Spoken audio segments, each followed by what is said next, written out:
আসসালামু আলাইকুম। বাংলা সংবাদে সবাইকে স্বাগত জানাচ্ছি। আমি চিন্তিয়া হক। শুরুতেই সংবাদ শিরোনাম। হাসিনার বিচার নিশ্চিত করে ছাত্র জনতা ঘরে ফিরবে বলছেন শামীম। এদিকে হাসিনা ভারত থেকে ষড়যন্ত্র করছে বলছেন মির্জা ফখরুল। স্বরাষ্ট্র উপদেষ্টার সঙ্গে বৈঠক, আওয়ামী লীগ যুবলীগ ছাত্রলীগকে নিষিদ্ধের দাবি। সরকার উৎখাতে বিদেশি গোয়েন্দা সংস্থার হাত দেখছেন জয়। দেশে গুম খুনের মতো মানবাধিকার লঙ্ঘন আর সহ্য করা হবে না। এবং সর্বশেষ জানাবো মানিকগঞ্জের ট্রাক চাপা স্কুল ছাত্র সহ নিহত 2 চালক আটক। দর্শক শুনছিলেন সংবাদ শিরোনাম, এখন বিস্তারিত। হাসিনার বিচার নিশ্চিত করে ছাত্র জনতা ঘরে ফিরবে বলছেন শামীম। বিএনপির কেন্দ্রীয় কমিটির সাংগঠনিক সম্পাদক মাহবুব রহমান শামীম বলেছেন, ছাত্র জনতার গণ অভ্যুত্থানে শেখ হাসিনা দেশ ছেড়ে পালিয়ে গেলেও আওয়ামী লীগের ষড়যন্ত্র থেমে নেই।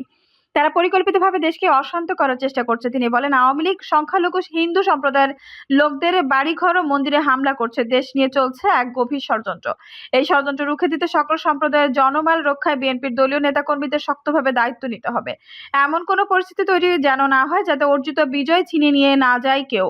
তা বিএনপি নেতাকর্মীরা সহ ছাত্র জনতাকে সতর্ক থাকতে হবে। গণহত্যাকারী হাসিনার বিচার নিশ্চিত করে ছাত্র জনতা ঘরে ফিরবে। তিনি আরো বলেন, শেখ হাসিনা গত 15 বছর জনগণের উপর স্বৈরা শাসন চাপিয়ে দিয়েছিলেন, 12.5 কোটি ভোটারের ভোটের অধিকার কেড়ে নিয়েছিলেন। সাহসী ছাত্র জনতার ঐক্যবদ্ধ আন্দোলনে শেখ হাসিনা পদত্যাগ করে দেশ ছেড়ে পালিয়ে গেছেন। হাজারো শহীদের জীবনের বিনিময়ে বাংলাদেশের জনগণ আরেকটি বিজয় দেখেছে। কিন্তু আওয়ামী লীগ এই বিজয়কে কালিমা মুক্ত করার জন্য আবার ষড়যন্ত্র শুরু করেছে। হাসিনা ভারত থেকে ষড়যন্ত্র করছে বলছেন মির্জা ফখরুল। বিএনপি মহাসচিব মির্জা ফখরুল ইসলাম আলমগীর বলেছেন, সব গুম খুনের বিচার করতে হবে, পুলিশ জড়িত থাকলে তাদেরও বিচার করতে হবে। মির্জা ফখরুল বলেন, সারা দেশে অসংখ্য মানুষ শহীদ হয়েছে। তাদের শাহাদাতকে অর্থবহ করার জন্য, তাদের আত্মত্যাগকে অর্থবহ করতে আমাদের ঐক্যবদ্ধ হয়ে আওয়ামী লীগের সব ষড়যন্ত্রকে রুখে দিতে হবে। হাসিনা ভয়ে লেজ গুটিয়ে পালিয়েছে মন্তব্য করেছেন বিএনপি মহাসচিব। বলেন, খুব বড় গলায় বলতেন, আমি পালাবো না, আমি শেখ মুজিবুর রহমানের মেয়ে, কোনোদিন পালাই না, কিন্তু আজ লেজ গুটিয়ে পালিয়েছেন। মির্জা ফখরুল ইসলাম আলমগীর বলেন, হাসিনার বিচার করতে হবে। হাসিনার মন্ত্রিসভার সদস্যদের লুটপাট ও খুনের বিচার করতে হবে। বিচার শুরু হয়েছে, আল্লাহ করে দিয়েছে। আল্লাহর মায়ের দুনিয়ার বাইর, ধর্মের কল বাতাসে নড়ে। তারা আজ নিজেরাই পালিয়েছে আর দেশের মানুষ জেগে উঠেছে।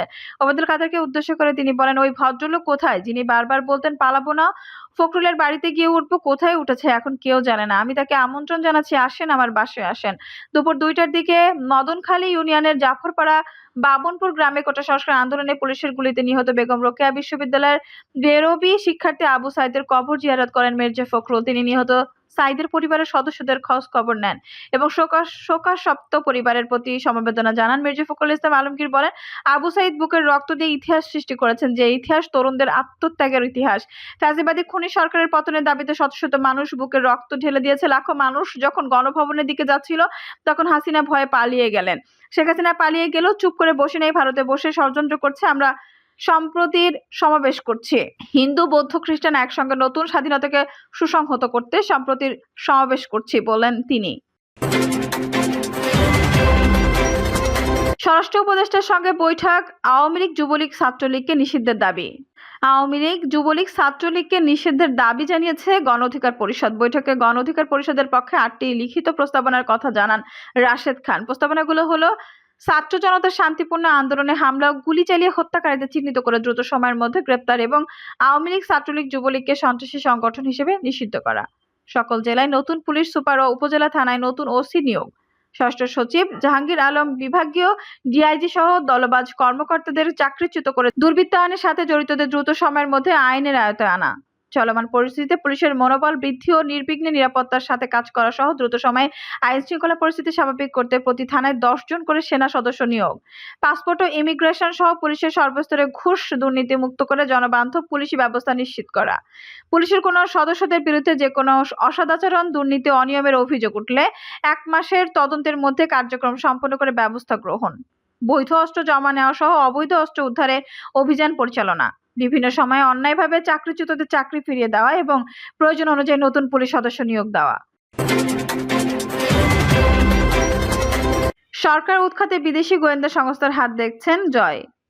ছাত্র জনতার ব্যাপক বিক্ষোভের মুখে বাংলাদেশের প্রধানমন্ত্রীর পদ থেকে ক্ষমতাচ্যুত হয়ে ভারতে পালিয়েছেন শেখ হাসিনা। এরপর থেকে বিভিন্ন বিদেশি গণমাধ্যমে ঢালাওভাবে বক্তব্য দিয়ে আসছেন হাসিনা পুত্র সজীব ওয়াজেদ জয়। এবার জয় দাবি করেছেন আওয়ামী লীগ সরকার উৎখাতের পেছনে একটি বিদেশি গোয়েন্দা সংস্থার সংশ্লিষ্টতা রয়েছে। তার বক্তব্যের বরাত দিয়ে বুধবার এক প্রতিবেদনে এই তথ্য জানিয়েছে ইন্ডিয়ান এক্সপ্রেস। গত রোববার ভারতের ইকোনমিক টাইমস পত্রিকা এক প্রতিবেদনে বলেছে সরকার উৎখাত করার ক্ষেত্রে যুক্তরাষ্ট্রের ভূমিকা রয়েছে মনে করেন শেখ হাসিনা। হাসিনার দাবি যুক্তরাষ্ট্র বঙ্গোপসাগরে বাংলাদেশের সেন্ট মার্টিন দ্বীপের নিয়ন্ত্রণ চায়, যা তিনি সায় দেননি। সরকার পতনের পেছনে মায়ের মতো বিদেশি শক্তির সংশ্লিষ্টরা দেখেছেন সজীব ওয়াজেদ জয়ও। যুক্তরাষ্ট্রের নামে মুখে না বললেও বিদেশি সংস্থার দিকে অভিযোগ তুলেছেন তিনি। ইন্ডিয়ান এক্সপ্রেসকে তিনি বলেন, আমি দৃঢ়ভাবে বিশ্বাস করি যে একটি বিদেশি গোয়েন্দা সংস্থা এর পেছনে জড়িত ছিল। কারণ 15 জুলাই থেকে অনেক আন্দোলনকারীর কাছে আগ্নেয়াস্ত্র ছিল। গত 15 বছরে জঙ্গিবাদ নিয়ন্ত্রণে আমাদের সফলতার কারণে বাংলাদেশে আগ্নেয়াস্ত্র পাওয়া খুবই কঠিন। একমাত্র কোনো বিদেশি গোয়েন্দা সংস্থাই বাংলাদেশে আগ্নেয়াস্ত্র পাচার ও আন্দোলনকারীদের কাছে সরবরাহ করতে পারে। কোটা সংস্কার আন্দোলন ঘিরে ছাত্র জনতা নিহত এবং গণগ্রেপ্তারের প্রতিবাদে অসহযোগ আন্দোলন শুরু করে বৈষম্য বিরোধী ছাত্র আন্দোলন। দ্রুততা রূপ নেয় সরকার পতনের এক দফা দাবিতে। আন্দোলন দমাতে ইন্টারনেট বন্ধ করে ব্যাপক দমন-পীড়ন এবং অতিরিক্ত বল প্রয়োগের পথ বেছে নেয় প্রশাসন। এতে দেশ জুড়ে প্রাণহানি হয় 3 শতাধিকেরও বেশি মানুষের। দ্বিতীয় দফায় কারফিউ জারি করেও শেষ রক্ষা হয়নি আওয়ামী লীগের। সজীব ওয়াজেদ জয় মনে করেন, কোটা নিয়ে শুরু থেকে আন্দোলনকারীদের সঙ্গে বৈঠক করা উচিত ছিল সরকারের। বিষয়টি আদালতের উপর ছেড়ে দেওয়ার সিদ্ধান্ত ভুল করেছে আওয়ামী লীগ। তিনি আরো বলেন, আমি বিশ্বাস করি আমাদের সরকারের উচিত ছিল কোটার বিরুদ্ধে কথা বলা এবং বিষয়টি আদালতের উপর ছেড়ে দেওয়ার পরিবর্তে শুরু থেকে আন্দোলনকারীদের সঙ্গে কথা বলা। আমাদের সরকার কোটা কমানোর জন্য সুপ্রিম কোর্টে আপিল করেছে। আদালত ভুল করেছে এবং আমরা কোটা চাই না বলে সবাইকে আশ্বস্ত করার সুপারিশ করেছিলাম, কিন্তু আমাদের সরকার সেটা শোনেননি এবং বিচার ব্যবস্থার উপরেই বিষয়টি ছেড়ে দিয়েছে। দেশে গুম খুনের মতো মানবাধিকার লঙ্ঘন আর সহ্য করা হবে না। দেশে গুম খুনের মতো মানবাধিকার লঙ্ঘন আমরা আর সহ্য করব না বলে মন্তব্য করেছেন মায়ের ডাকের সমন্বয়ক সানজিদা ইসলাম।